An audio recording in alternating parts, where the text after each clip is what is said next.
안녕하세요. 오경스님입니다. 오늘도 금강경 전번 시간에 13장 중간부터 하겠습니다. 수보리 어유나 가히 30 이상 견열애부. 수보리야 어유나 어떻게 생각하는가? 30 이상으로서 열애를 볼 수 있는가 없는가? 불야니이다 세존이시여 불가히 30 이상 득견열애. 볼 수 없습니다. 세존이시여 30 이상으로서는 열애를 볼 수 없습니다. 하이고 열애설 30 이상 즉십 이상 심형 30 이상. 왜냐하면 열애는 30 이상은 상이 아니고 이름이 30 이상이라고 말씀하셨기 때문입니다. 이게 무슨 말이냐면 부처님은 30 이상 80 종호라고 하는 그 수승한 상호, 말하자면 신체적 특징을 가지고 있습니다. 그러니까 30 이상이라고 하는 부처님만이 가지고 있는 신체적 특징이 있으면 30 이상으로 부처님을 알아볼 수 있죠. 우리가 그렇게 생각하는데, 그러면 30 이상이 있으면 부처님이고 30 이상이 없으면 부처님이 아니다, 이렇게 말할 수 있는데, 근데 우리 눈에 보이는 30 이상은, 말하자면 30 이상은 수승한 성인들만이 가지고 있는 수승한 신체적 특징이긴 하지만 그것은 우리의 마음을 의지해서 생긴 상이에요. 그죠? 마음을 의지해서 생긴 상이에요. 그렇기 때문에 그것은 근본적으로 수행의 결과물이기도 하지만 우리의 무명업식을 의지해서 드러난 상이기 때문에 그것은 허망하다고 하는 겁니다. 그래서 여기서 부처님이라고 하는 것은 진여법신으로서의 부처님을 말합니다. 그래서 진여법신을 말하는데, 진여법신을 볼 수 있느냐 없느냐, 그러니까 30 이상으로서는 그것이 이 수행의 어떤 과보로서 얻어지는 상이라 할지라도 30 이상으로는 부처님을 볼 수 없다라고 말씀하시는 겁니다. 그래서 30 이상은 그것이 아무리 이 수행의 결과라 할지라도, 수행의 과보라 할지라도 그것은 중생의 무명업식을 의지해서 있는 것이기 때문에 그것은 30 이상은 상이 아니다, 말하자면 허망하다는 거예요. 그래서 이름을 30 이상이라고 한다는 겁니다. 어디 그 화엄경의 개성인가요? 보화비진, 이렇게 말한다. 진여법신은 진짜지만 보신과 화신은 우리의 중생의 눈에 이렇게 의지해서 부처님이 드러난 것은 비진, 진짜가 아니다. 왜냐하면 중생의 무명업식을 의지해서 나툰 모습이기 때문에 진짜가 아니다, 그런 말이 있습니다. 그것도 비슷한 이야기죠. 여기서도 이것이 30 이상이 부처님 성인이 가지는 신체 특징이긴 하지만 그것만으로는, 뭐냐면 궁극의 진리인 진여를 볼 수 있는 것은 아니다, 이런 뜻입니다. 그 다음에 보겠습니다. 수보리 약 유 선남자 선여인 이항아사 등 신명보시. 수보리야, 만약 어떤 선남자 선여인이 있어서 항아의 모래 숫자만큼의 몸과 목숨으로서 보시를 하고, 약부 유인이, 다시 어떤 사람이 어차경 중에 이 경 가운데 내지 수지 사국에 등 위타인설하면, 그러니까 내지 작게는 사국에 금강경의 한 구절, 이 경 가운데 한 문장만이라도 수지를 해서 위타인설, 타인을 위해서 설한다면 기복심다. 이 복이 앞에 선남자 선여인이 항아의 겐지스가 이 모래 숫자만큼 많은 몸과 목숨을 바쳐서 남한테 자기를 희생하는 그런 보시보다 이 경 가운데 한 구절만이라도 잘 수지를 하고 그것을 남을 위해서 설하는 복이, 그 많은 자기한테 가장 소중한 게 뭐예요? 우리의 몸과 목숨이에요. 이 목숨을 바쳐서 희생을 해서 보시하는 복덕보다 이 금강경 한 문장만으로 잘 수지해서 남을 위해서 설하는 복덕이 더 크다라고 하는 겁니다. 이것은 궁극적 진리인 진여로 가는데 도움이 되는 것하고 그거하고 그냥 우리의 중생이 나와 세계가 있다는 이 중생적 관점에서의 복하고는 전혀 차원이 다른 거죠. 앞에 것은 유루복이에요. 뒤에 것은 무루복이에요. 무위복이에요. 그래서 이것은 유의복은 아무리 커도 사실은 허망한 거죠. 그런데 무위의 복은 아무리 작아도 그것은 실입니다. 그러니까 말하자면 꿈속에서 본 금송아지를 100마리를 할래, 안 그러면 실제 뭐 조그마한 미니어처 그 금으로 된 송아지를 한 개 할래 하면 뭘 하겠어요? 꿈속에서 보면 아무리 커도 그것이 환이기 때문에 사실은 비교가 안 되는 것이죠. 그죠? 유의복과 무의복을 이렇게 극명하게 대비함으로써 그 이 개성을 수지하고 남한테 설하는 복이 큼을 이렇게 극명적으로 설하는 말씀이죠. 이것은 끊임없이 반복됩니다. 이것을 우리가 그냥 상투적으로 이해할 게 아니고 이것을 꼭 마음에 새겨서 진짜 궁극의 진리라고 하는 부처님의 가르침의 소중함을 항상 마음에 새기고 그 가르침에 따라서 우리가 살고 자기가 수행을 통해서 증득한 만큼 남을 위해서 설해 줘야 된다고 하는 설하는 공덕이 큼을 다시 한번 명심했으면 좋겠습니다. 이렇게 해서 13장은 마치고요. 오늘 14장을 이어서 하겠습니다. 14장은 이상정멸분입니다. 상을 여윈. 모든 상은 허망한 거기 때문에 상은 사실 없는 거죠. 상은 없는 건데 그것을 우리가 없는 줄을, 그것이 환인 줄을 알아야 돼요. 환인 줄을 알면 그 상이 사라지죠. 그 상이 사라지는 것을 이상이라고 합니다.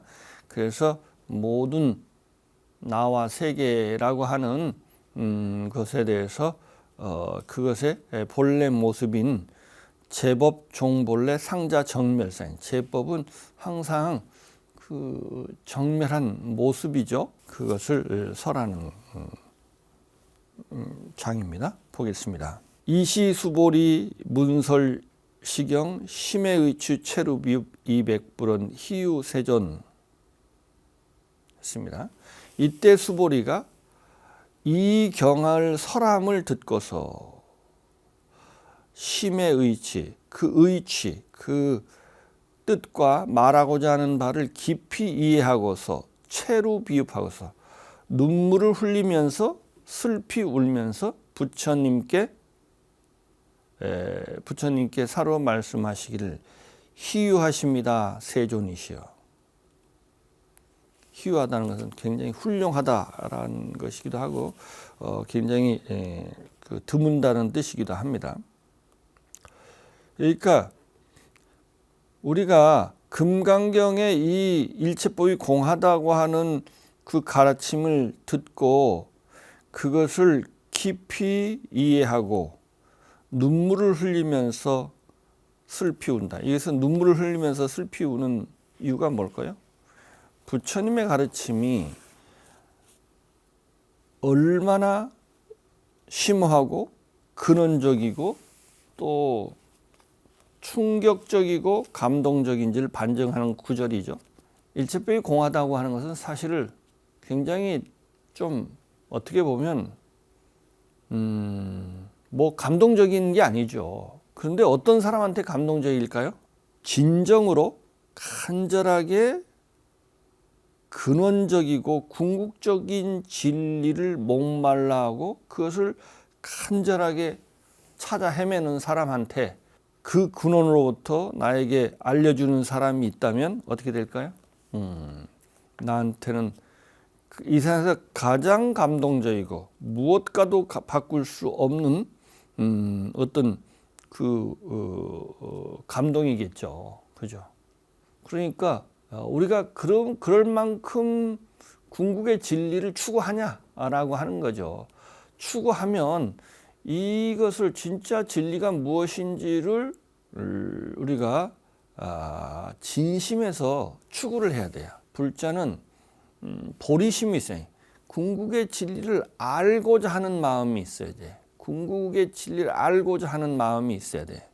그러면 그런 간절한 마음이 있는 사람한테, 보리심이 있는 사람한테는 이 궁극의 진리를 설한 금강경이 이 세상에서 가장 감동적인 이야기겠죠. 그죠? 그러니까 우리가 불자라면 진짜 궁극의 진리가 무엇인지, 궁극의 진리라는 게 다른 게 아니에요. 첫 번째는 나라는 게 뭐고, 산다는 게 뭐고, 죽는다는 게 뭐고, 우리가 사는 이 세상이라는 게 도대체 무엇인지를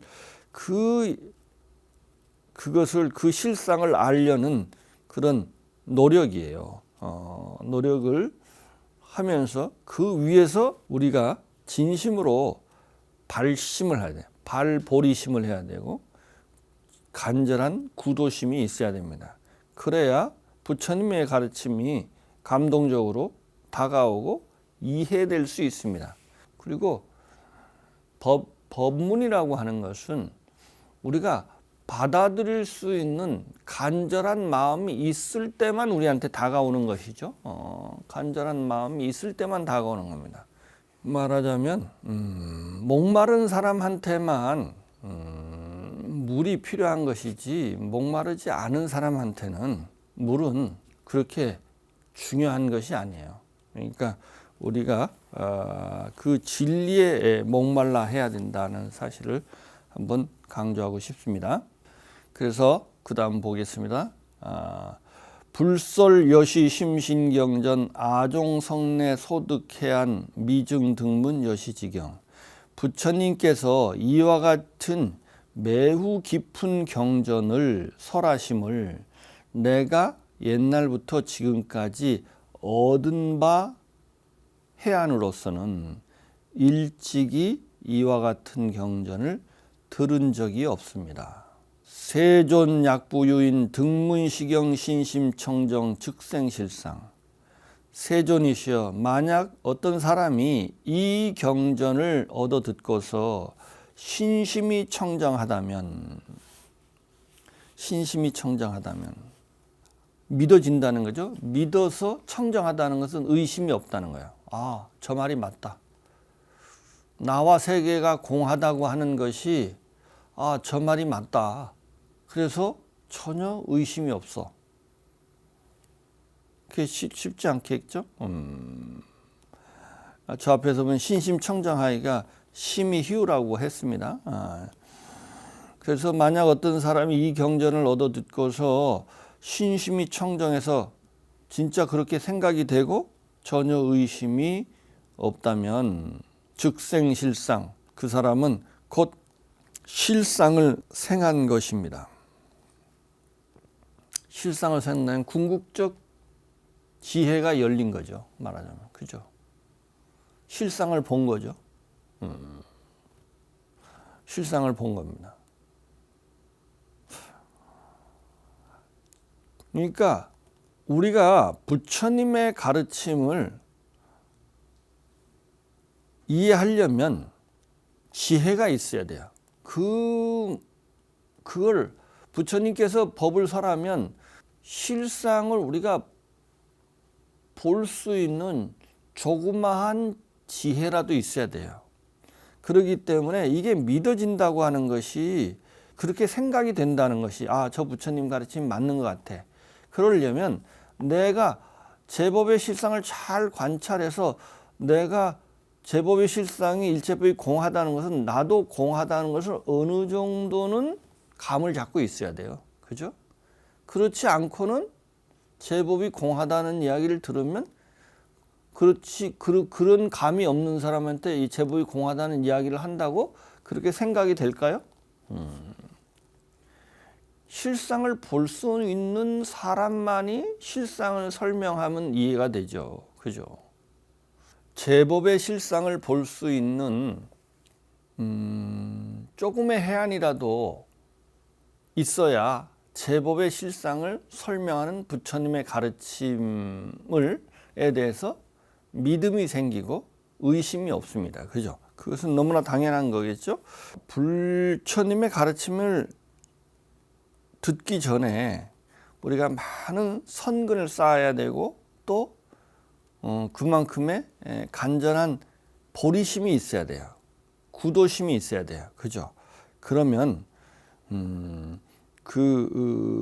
그러면 마음이 맑아지면 실상을 볼 수 있는 힘이 생기고 그러면 부처님께서 실상을 설명하면 저 말이 맞다는 생각, 그것이 신심입니다. 생각이 들죠? 그렇습니다. 그 다음 구절을 보겠습니다. 당지하라, 마땅히 알아야 합니다. 이 사람은 제1희유 공덕을 성취한 것을 마땅히 알아야 합니다. 이 사람, 그죠? 신심이 생긴 이 사람은 이 생에서 가장 최일로 희귀하고도 훌륭한 공덕을 성취한 것입니다. 왜냐하면 진리를 아는 자하고 진리를 모르는 자하고는 이건 천양지차죠. 그죠? 진리를 모르면 살아도 사는 게 아니에요. 그죠? 진리를 아는 것은 이 상에서 최고의 공덕을, 가장 훌륭한 공덕을 성취한 것임을 마땅히 알아야 합니다. 세존이시여 실상은 실상이 아니고 그러므로 열애는 실상이라고 설하는 것입니다. 여기서 전번 시간에 했듯이 반야바라밀은 반야바라밀이 아니고 이름이 반야바라밀이라고 하듯이 이 실상이라고 하는 것도 가장 어떻게 보면 궁극의 언어죠. 그렇지만 이것은 절대적일 수가 없습니다. 이것은 항상 어떤 맥락 속에서 의미를 갖는 것이지 그것을 너무 자꾸 절대화해요. 그것은 어떤 맥락이 있습니다. 맥락 속에서 의미를 갖는다고 하는 겁니다. 그래서 이 실당도 실제로는 실상이 아니고 이름이 실상이라고 하는 것입니다. 세존, 아금, 등문, 여시경전, 신해수지, 부족인한 약당내세, 후오백세, 기유중생, 등문시경, 신해수지, 시인, 즉위, 위, 제일희유.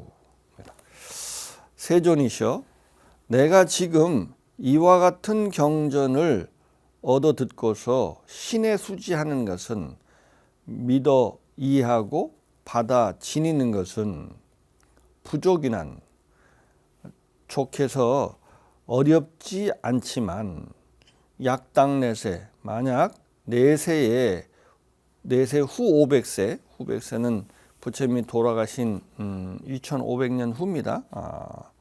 지금쯤 됩니다. 말세 시대입니다. 말세 시대에 기유중생, 어떤 중생이 있어서 등문시경하고 이 경전을 얻어 듣고서 신해수지한다면 이 사람은 이 사람은 곧 위 제일희유, 제일류 희유한 것입니다. 그러니까 수보리 자신은 부처님 당시에 태어났고 또 전생에 부처님을 의지해서 많이 수행을 했기 때문에 부처님이 제세할 때 부처님 제자로 인연을 맺을 수 있어서 부처님의 이와 같은 경전을 듣고 이해하는 것은 이해하고 또 수지하는 것은 어렵지 않지만 내세 말세 시대의 어떤 중생이 이 경전을 듣고 신의 수지하는 것은, 믿고 이해하고 받아 지니는 것은 이 사람은 참으로 최고로 희유한 일입니다. 훌륭한 일이자 정말 드문 일이라는 거죠.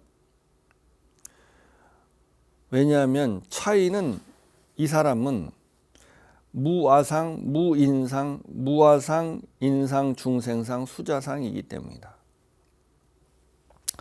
왜냐하면 이 사람은 다른 사람과 무엇이 달라서 이 사람은 이 말세 시대에 태어났더라도 부처님 법을 이해할 수 있었냐면, 이 상은 아상, 인상, 중생상, 수자상이 없었기 때문이라는 거예요.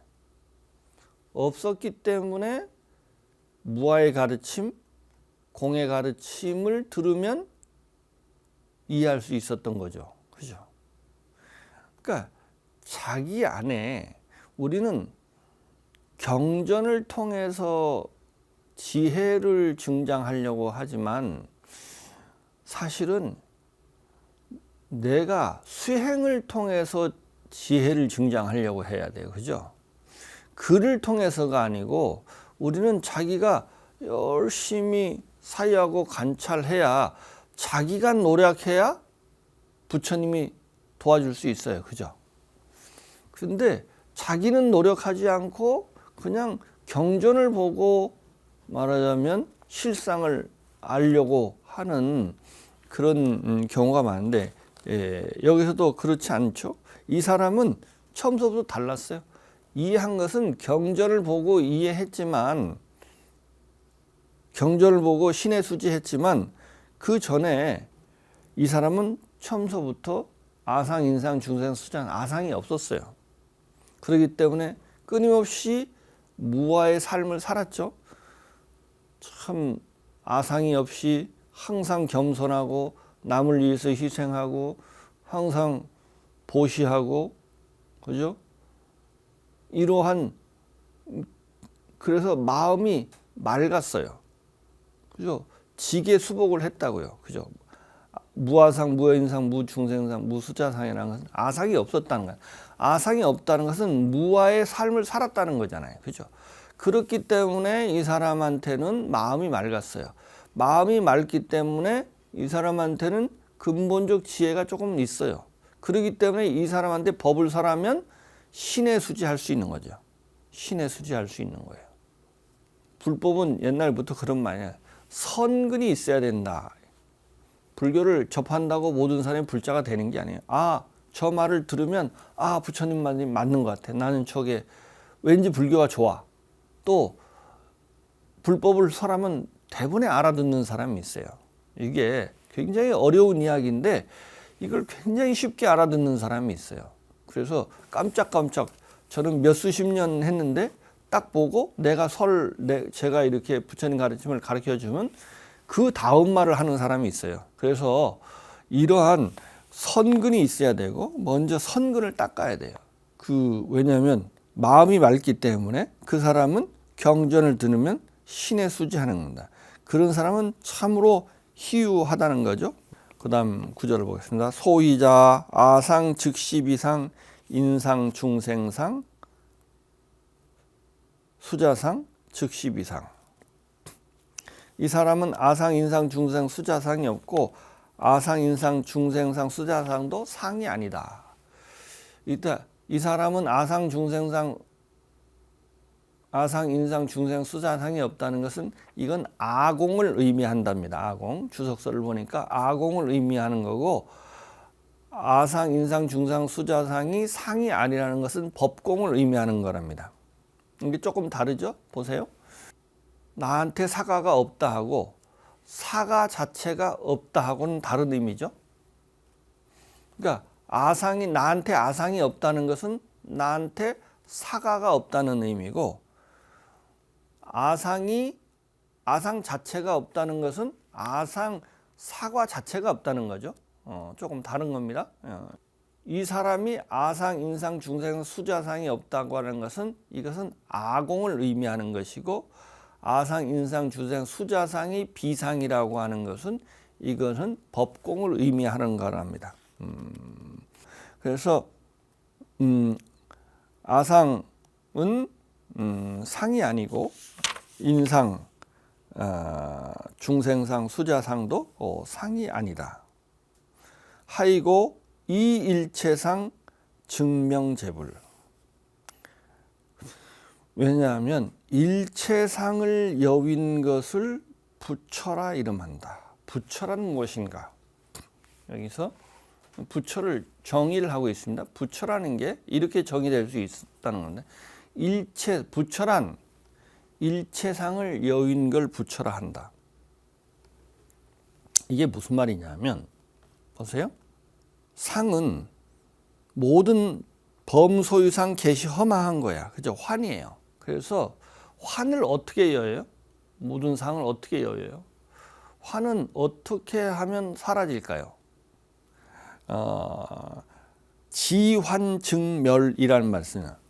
환이 환인 줄 알면 환은 사라져요. 환은 본래 없는 거기 때문에 있다는 착각이 있는 거죠. 그래서 그 환은 사실 없앨 필요가 없어요. 뭐 하기만 돼요? 환인 줄 알기만 해요. 그러면 환이 사라지는 거예요. 여기서 일체상을 어떻게 해요? 일체상이, 모든 상이 환인 줄 알면 일체상은 사라져요. 그죠? 일체상은 환이죠. 일체상은 왜 환이에요? 상은요, 자기 혼자 존재할 수 없고요, 마음이 만든 거예요. 모습은요, 혼자 존재할 수가 없어요. 그것은 마음을 의지해서 존재해요. 마음을 의지해서 존재하는 모든 상은 허망한 거예요. 왜냐하면 우리의 마음이라고 하는 것도 무명업식이기 때문에 무명업식을 의지해서 존재하는 모든 상은 허망한 것이죠. 그러면 이 상이, 이 허망한 것이 환이 다 사라지면, 환이 사라진다고 해서 아무것도 없는 게 아니에요.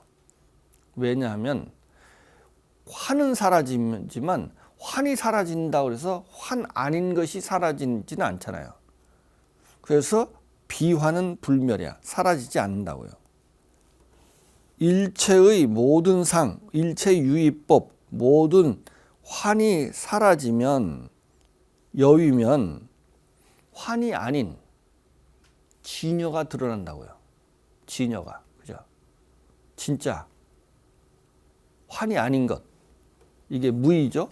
이것이 드러난대요. 그러니까 일체법이, 일체의 유의법, 환이 사라진다는 말과 환이 사라지면은 그 자리가 진여 자리예요. 진여가 있는 자리야. 그죠? 가짜가 사라지면 뭐예요? 뭐만 남아요? 진짜만 남아요. 진짜만 남아요. 그죠? 그것이 진여고, 그것이 무이고, 그것을 뭐라고 그래요? 그것을 여기서 금강경에서 부처, 불 할 때는 항상 진여 법신의 열애요. 진여 법신으로서 열애 불이에요. 그러니까 이때 불, 부처다 하는 것은, 부처라는 것은 우리가 말하는 깨달은 자 이런 의미하고, 궁극적 진리로서의 진여, 무의를 말하는 겁니다. 이 궁극적 진여는, 궁극적 진리로서의 진여 무의는 무상이에요.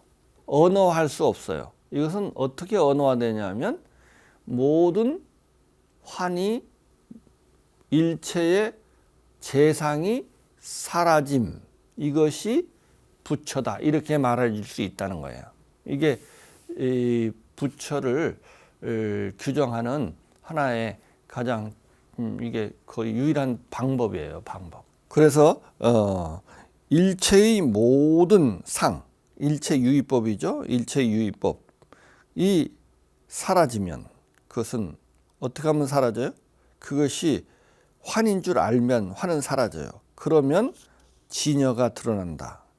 그것을 이 일체상, 이 일체재상 증명재불, 이렇게 말할 수 있죠. 이렇게 말할 수 있습니다. 그 열반경 사구계 중에 이런 말이 있죠. 재행무상 시생멸법 생멸멸이 정멸위락, 이런 말이 있습니다. 모든 재행은 모든 조건의 화합에 생겨난 모든 일체 존재는, 재행은 제법이죠. 행자는 이건 삼스카라라고 그래갖고 여러 가지 이 조건의 화합에 의해서 카라 만들어진 것은 무상하다는 겁니다. 항상 하지 않아요. 조건이 끊임없이 바뀌기 때문에 우리가 상상할 수 없을 만큼 변화무쌍하다는 거죠. 그래서 이것은 생멸하는 법이에요. 근데 이 생멸하는 법은 유의법이죠. 그리고 환이죠. 이 생멸하는 법을 멸해. 어떻게 하면 멸해질까요? 그것이 환인 줄 알면. 환인 줄 알면 지환증멸에 대해 환이 사라져요. 생멸법이 사라진다고요. 그러면 뭐가 드러난다요? 정멸이라. 이때 정멸은 뭘까요? 이 정멸은 열반이죠. 열반. 부처님의 경지입니다. 부처님의 경지가 드러난다. 이 부처님의 경지는 우리가 보기에는 나와 세계가 모두 사라졌으니까 이것은 뭐 어떠한 즐거움도 없다고 생각하는데 이게 궁극적 진리이기 때문에 이것이 이 열반낙이라는 이게 정멸, 이게 열반이 사라진 생멸이 사라진 경지가 바로 열반인데 이 열반은 바로 낙이다라고 하는 구절입니다. 이와 같이 우리의 유의법이 사라지는 것이 유의법이 사라지는 것, 모든 환이 사라진 것을 그 자리가 곧 부처라고 하는 것이 이것이 이 일체자상 증명재불이라고 말할 수 있습니다. 그 다음을 보겠습니다. 불고수보리 여시여시 부처님께서 수보리에게 말씀하시기를 이와 같고 이와 같도다. 네가 한 말이 다 맞다 이 말이죠. 칭찬하는 말이기도 합니다. 앞에 한 말을 다 수긍하고 인정하는 거죠. 네가 한 말이 다 진리에 부합한다라고 하는 거죠. 그 다음입니다. 약부유인 등문시경 불경불포불에 당지신 심의희유.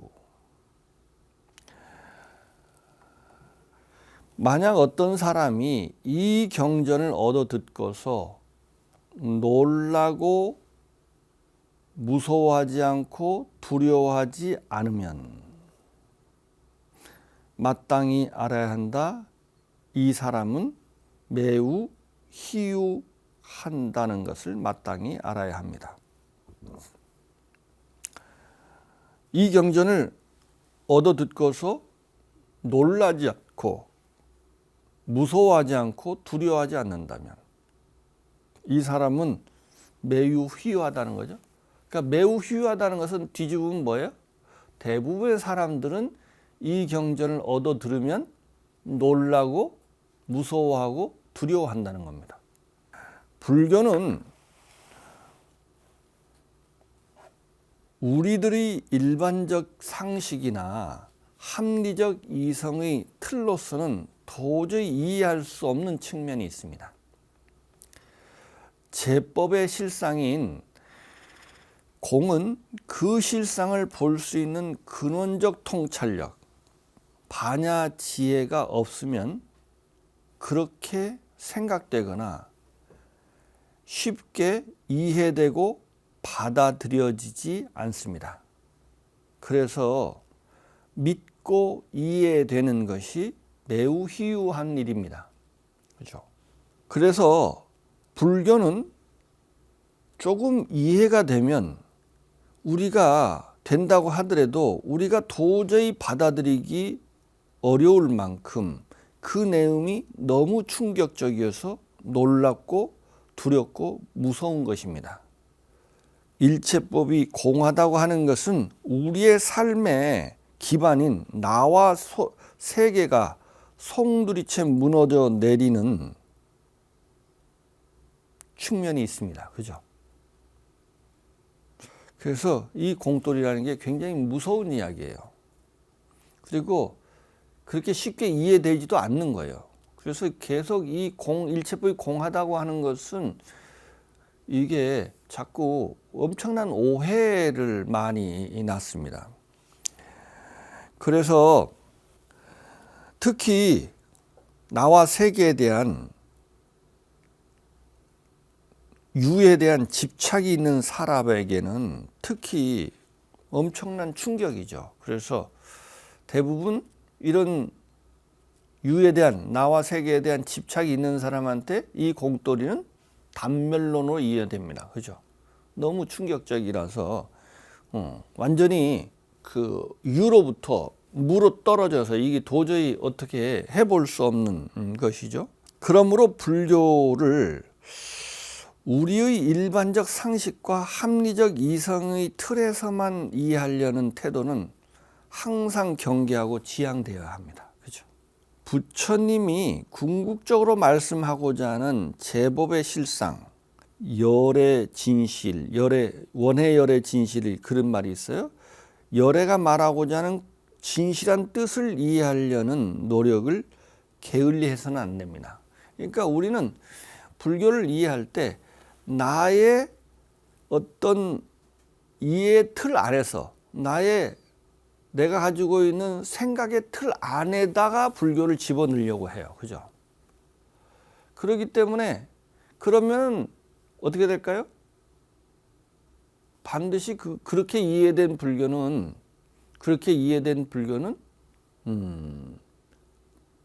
잘못 이해된 불교이죠.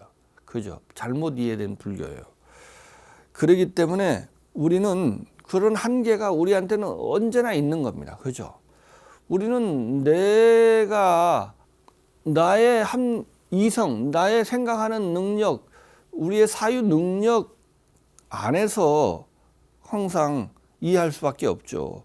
근데 내가 사유하는 그 사유 능력, 내가 가지고 있는 실상을 보는, 세상을 보는 그 틀을 벗어날 수가 없잖아요. 그렇기 때문에 그 틀을 벗어나려는 끊임없는 노력을 해야 됩니다. 그래서 우리는 마음을 맑히는 행위, 그래서 마음이 맑아야 좀 더 세상의 실상을 볼 수 있는 통찰력이 생기죠. 마음을 맑히는 행위인 지계수복과 집요한 관찰과 사유, 이게 뭐예요? 선정입니다. 선정.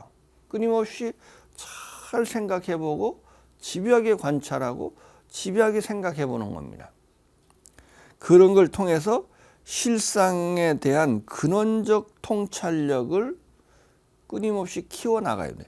그 연장성산에서 불교 공부를 해야 됩니다. 그렇지 않고 지금 내가 가지고 있는 우리의 이성, 우리가 생각하는 일반적 상식이나 합리적 이성이라고 하는 그 틀로만 불교를 이해하면, 그죠? 그것은 그러한 이해는 반드시 부처님께서 궁극적으로 말하고자 하는 부처님이 궁극적으로 말하고자 하는 열애의 진실한 뜻, 제법의 실상에 도달할 수 없습니다. 그래서 우리는 끊임없이 이런 불교 공부를 하더라도, 경전 공부를 하더라도 끊임없이 마음을 맑히는 수행, 보시지계 또는 또 선정을 닦고 끊임없이 마음을 맑혀서 실상을 보는 끊임없는 노력 바탕 위에서, 그런 통찰력을 기르는 바탕 위에서 경전 공부를, 글 공부를 해야 됩니다. 글을 그냥 글로 이해하려고 하고, 글을 내가 봄으로써, 실상을 내가 봄으로써 경전이 이해돼야 되지, 글을 어떤 설명을 통해서 이해되는 것을 불교 공부라고 생각하면 안 됩니다. 제가 언제나 강조하는 경전 공부의 가장 중요한 부분입니다. 여기에서도 보면, 그래서 부처님의 가르침은 너무나 충격적이에요. 너무나 놀랍고도 무섭고도 두려운 거예요. 왜냐하면 우리가 우리가 욕심과 집착이 있는 사람으로서 이 욕심과 집착을, 우리의 행복이 뭐예요? 우리의 욕심의 충족이 행복이거든요. 근데 욕심을 일으킬 수 있는 그 바탕 자체가 무너져 내리는 거예요. 그러니까 우리한테는 너무 충격적인 것이죠. 그런 측면이 있다는 것을 꼭 명심하고 불교 공부를 할 때 우리의 너무 일반적 상식과 우리의 합리적 이성의 틀 안에서만 불교를 가두지 않았으면 좋겠습니다. 오늘은 여기까지 하고 다음 이어서 14장을 다음 시간에 마치도록 하겠습니다. 감사합니다.